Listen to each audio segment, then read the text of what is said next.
Happy Friday! On today's TGIF Tidbits, we will be talking to Stephen, my personal accountant, my personal CPA. I know that tax season is looming and it's right around the corner. So what better person to talk to than someone who understands taxes, someone who can help you save money, someone who knows and understands the tax laws and can update you on potential new tax laws that will definitely help saving money. So check it out, see what he has to say, and enjoy. All right. So, Stephen, Yes, thanks for doing this tidbit with us. absolutely. Just a little bit of a background about you. You've been my CPA for a while. I've actually been working with you since I believe it was 2014. And initially, you were at your father's accounting firm, and you guys had helped me with some issues with my taxes that I was, just pleasantly surprised on how you guys took care of everything. And then you left your dad's accounting firm, and then they gave me some other person, and then I just went like a leaf blowing in the wind with other CPAs. And then I said, "Oh my gosh, where is Steven? I need to find him." And then I found you, and then you started your own firm, and then here we are. I'm so Um, glad you connected with me. It was good to hear from you. Yeah. And, I don't know if it's just me as a business owner, but I always seem to butt heads with my CPA. I don't know if that's just me as a business owner, but, you know how to handle me. So this has worked out. It's worked out just fine. But what I really wanted to talk about first, since our goal here with these tidbits is to come from contribution and help homeowners and just our community with connecting them with individuals and vendors that also come from contribution and help some way and create some significance in their life. So tax season, when does it start? April, but I kind of feel like it just starts the beginning of the year. Well, uh, yeah, on April 15th is the deadline. This year's the 17th because of some holidays. But yeah, it starts pretty much at the beginning of the year. For business owners at the beginning of the year. March 15th is actually the due date for business owners. release. Returns. Quarterly estimated taxes are typically due on the 17th. So yeah, we have a few deadlines that we have to meet before reaching the end of the season.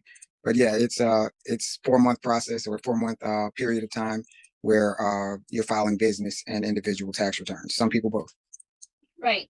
Yeah. And I think one of the most important things really for the beginning of the year is collecting all those documents, those financial documents from your workplace, also from, your mortgage institution. And really important too for those who just bought a home last year to remember that write-off that they have for the purchase of their home, which is somewhat significant because most of the time the most expensive things someone will own will be real estate. So can you tell us a little bit more about that write-off, what it entails, where it comes from?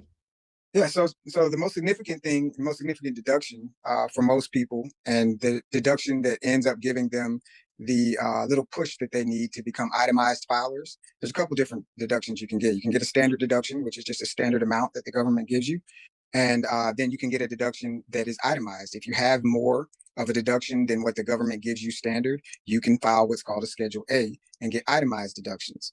So for most people, the home ownership mortgage interest is the most significant deduction that they can claim.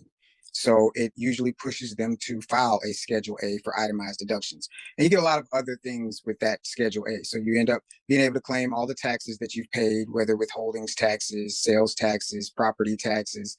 You also get a chance to claim some medical expenses if they're over a specific threshold. 7.5% is the threshold, 7.5% being of your income. And then people get to write off, property taxes that, or I'm sorry, the real estate taxes that they pay, and mortgage interest. So mortgage interest is the biggest of those typically, and it usually gives them the little push they need to get past the standard deduction. And then can you explain that mortgage interest? So mortgage interest, when you pay a mortgage, most of the time the interest is up front. It's heaviest up front.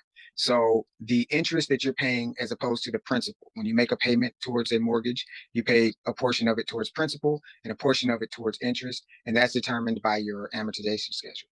But you end up getting a chance to claim the mortgage interest as an expense and deduct it from your income. So the portion of it that you pay towards interest can then be deducted from your income. Okay. And then just to go backtrack on what you just mentioned with the medical expenses, you said 7.5% of the individual's total income. So if someone makes $100,000 a year, they need to spend 7.5% of $100,000 for that medical expense to be a write-off. Correct. And what ends up happening is as soon as you cross that 7.5% threshold, dollar for dollar, you start getting the write off. So it's a deduction. And so for those, that medical expense, is that just going to your regular doctor, or are we talking about like if someone is going to therapy, what does that entail? What It's, exactly is that medical cost? it's anything that is deemed a medical necessity by a doctor of medicine. So just anything that they could refer or recommend. All of your medical costs that were referred by that doctor or any doctor. Now, what if you're also using your insurance? You can still, Oh, even if you have your insurance, you can still that's still medical necessity. I mean, anything out of pocket, basically, anything that the insurance doesn't pay. also like a copay Correct. or like a therapist that doesn't take insurance. Correct. Oh, that's very interesting.